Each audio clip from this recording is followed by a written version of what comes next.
Hello everyone, my name is Heather and welcome to the channel Bookables. Today I'm here to talk about some underhyped, underrated reads, books that I don't think get talked about nearly enough that I've loved, that I don't ever hear a ton of people talk about it. Sure, I hear a few, but they're not viral. You know what I'm saying? You have your viral books that get exploded on YouTube, TikTok, Instagram, things like that. Books like Fourth Wing, any Sarah J. Maas book, Christina Lauren books, what else? Ali Hazelwood books, Abby Hamezin, Emily Henry, which they're all great, yes, but these are books that I love that I don't think get nearly enough recognition that I think they should. So you could watch this and be like, I've heard of that book. I don't know why she's talking about it. It's not underrated or underhyped at all. It's just my opinion. I just want more people to read them. That's basically the whole plot of this video.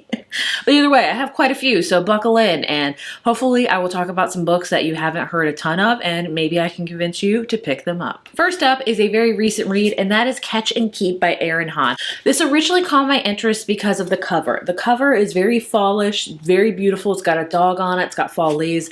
It's amazing. I've read a couple of Erin Hahn books before. I've read a YA book from her and an adult book from her, and I liked it. I didn't love it, but however, I love this one, and I don't feel like anybody talks about this one. It is relatively new, like I said, but still, I don't hear her books a lot, and this one just really I loved. So this is about a character named Marin, and she just turned 33, and she enjoys her life. She's kind of a park ranger. She helps at a park and things like that, and then she gets up for promotion, and then her boyfriend of so many years kind of just swoops in and takes it from her, and she's very upset about it, and then, what do you know, he decides to propose to her out of the blue, and she's like, no, number one, I don't want a public proposal, and two, like, you didn't stole a job for me that I was talking about wanting and you never had any interest in it.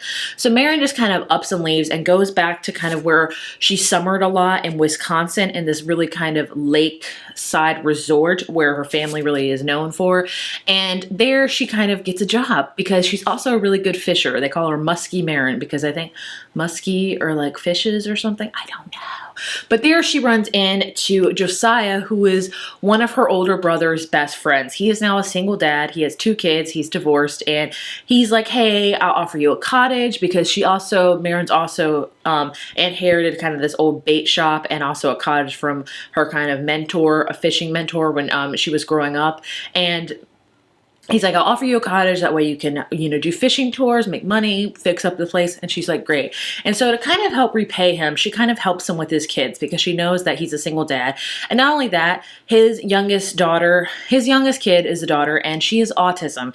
And oh my gosh, that struck a chord with me. I think that's why I loved it so much, is because I do read books with characters with autism frequently, I would say, but not a lot of parents with kids with autism. If you don't know, my son is autistic, so this really struck a chord with me. Like, you never know the situation until you're in that situation. You can try to do your best to understand, to help, things like that, but you really don't know until you're in it. And she really helped Josiah, really tried to understand his daughter with her different mannerisms she has, different things that she liked, sensory seeking and things like that. She just really came, and I think that was amazing. The romance was just superb. Like, him watching her really love his kids and accept his kids for who they are and nothing else, to not try to change his daughter, just to try to help and meet her where she's at.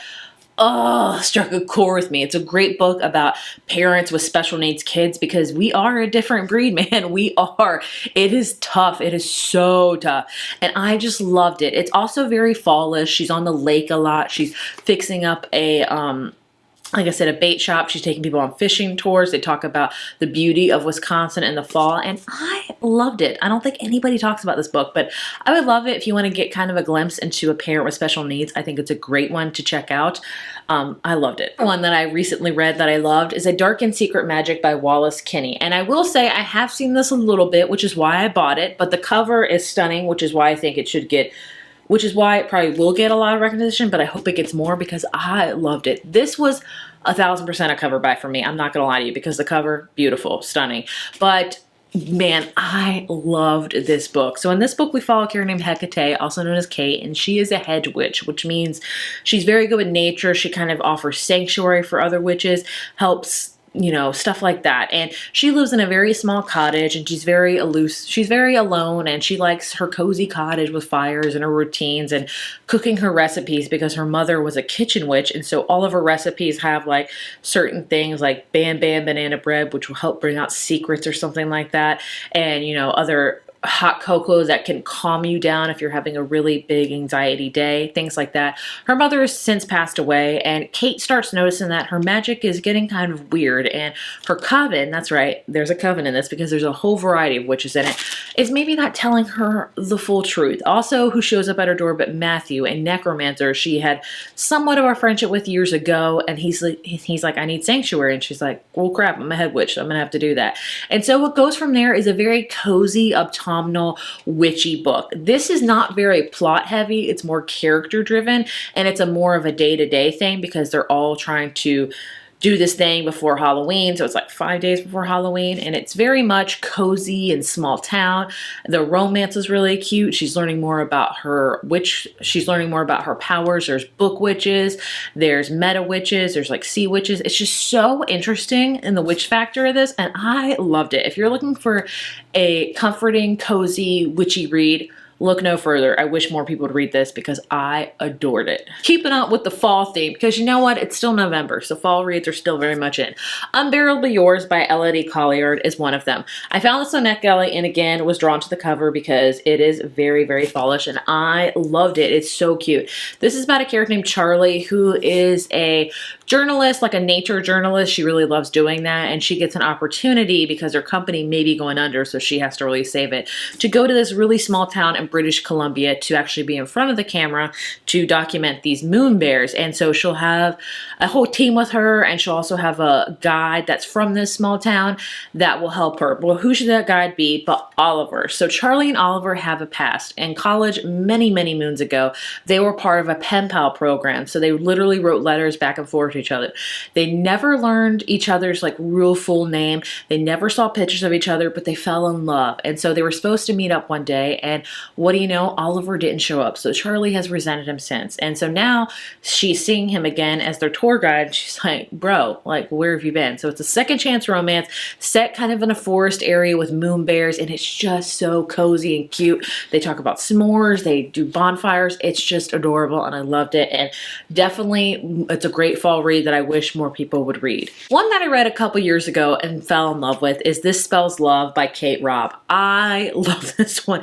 This is about a character named Gemma who gets dumped by her boyfriend, and she is just very miserable about it. So she goes to her aunt and her sister to kind of drown her to kind of tell her woes, and her aunt has a bookstore, and she's like, you know what, I found this weird book that can maybe do a spell, and they're not witches at all by any means, but they're like, we're gonna make you forget about that boyfriend of yours, no problems. They do the spell, and what do you know, Gemma wakes up and she's kind of in a different parallel universe where she never dated this guy, but because of that, she never met her best friend Dax, because the night she met Dax is also the night she met her boyfriend. So in this universe, yeah, she never dated her boyfriend, but she also never met her best friend Dax. So she encounters Dax in this universe, and she's like, hey, I'm your best friend, like, remember me. So the whole book is her trying to get Dax to remember her because she can't imagine a life without him.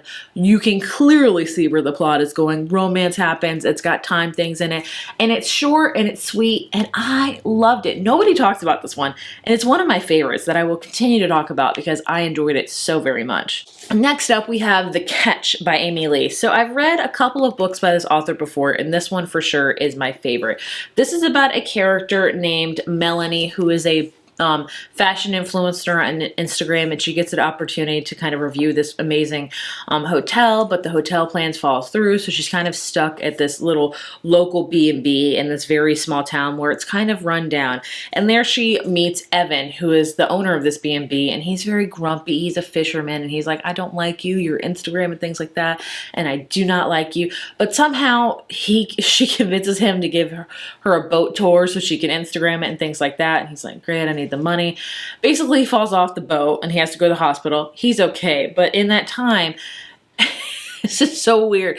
Melanie has to pretend to be his fiance so he's not alone in the hospital. And then his family comes, and his family's very estranged. And they're like, oh my gosh, I didn't know he was engaged. They're like, let's keep up the ruse to try to help your family mend their situation. And of course, hate to love happens. It was cute. It was fluffy. It was steamy. I'd highly recommend it. I don't think a lot of people talk about this one, but it is one of my favorite cutesy romances. Next up, we have The Last One by Will Dean. I read this a couple years ago. Loved it. It's my only Will Dean book I've read, but man, it was great. So it's about a woman that goes on this cruise with her boyfriend and everything's hunky-dory. They go to sleep the first night. It's great. She wakes up. She is totally alone on the cruise ship. Everyone is gone. And she's like, what the heck? What is going on? And that's all I'm going to tell you about it. What goes from there is something wild you can't even expect. It's got twists. It's got turns. It's got plot twist you don't even see coming.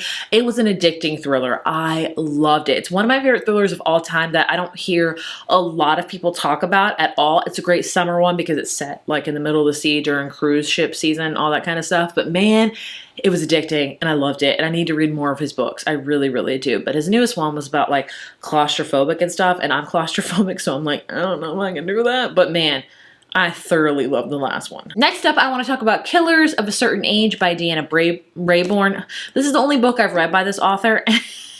It was just hilarious. So this is pretty much if Golden Girls were assassins, and that's the tagline I'm going to give you. So we follow a myriad of older women. I think they're like 60, I want to say, and they have been assassins for a very long time, and they are retiring. They are hanging up their cap and ready to go on with their old lady life, and I respect that. And their company decides to throw them like a going away party, like thanks for working for us, for killing all those people for many, many years. And so they're at this party and they realize that somebody's out there to get them. The company's trying to eliminate them. And so they have to kind of team up together and figure out who's after them exactly and why. It's obviously the company, but why do they want to eliminate them?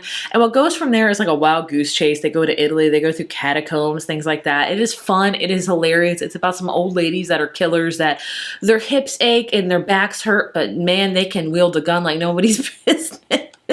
It was fun. I don't hear a ton of people talk about it. It's just a fun mystery thriller that you'll have a good time with. It's kind of in the same vein for me as Ballet for Aunties, which you hear a ton about, but you don't hear a ton about this book. So I would highly recommend checking that one out. And the last book I'm going to talk about is The Inheritance of Orquídea Divina by Zordita Cordova.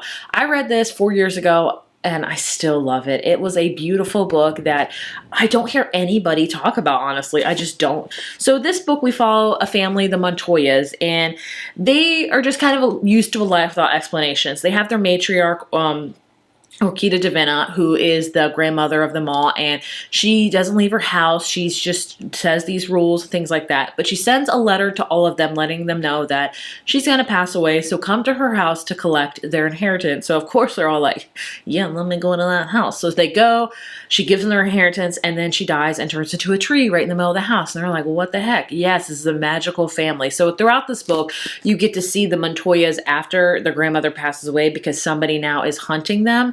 And you also get to learn about Orquídea's, how she got magic in the first place, her growing up and the trials and tribulations she had to do to get her magic and keep her family safe. And it's a very beautifully written, very poetic story about family and love and magic. And I loved it. Nobody talks about it. It makes me sad because this is an amazing book that needs to be like shouted from the rooftops from. I loved it. So there you have some underrated, underhyped books that I think everyone needs to read. They should be getting more hype. So if you read them, hype them up, help me out because I love them so much. If you have any books that you love that you don't think get enough love, please leave them in the comments below. I would love to hear them because I'm always looking for some like that. As always, thank you so much for watching, and I will see you in my next video. Bye.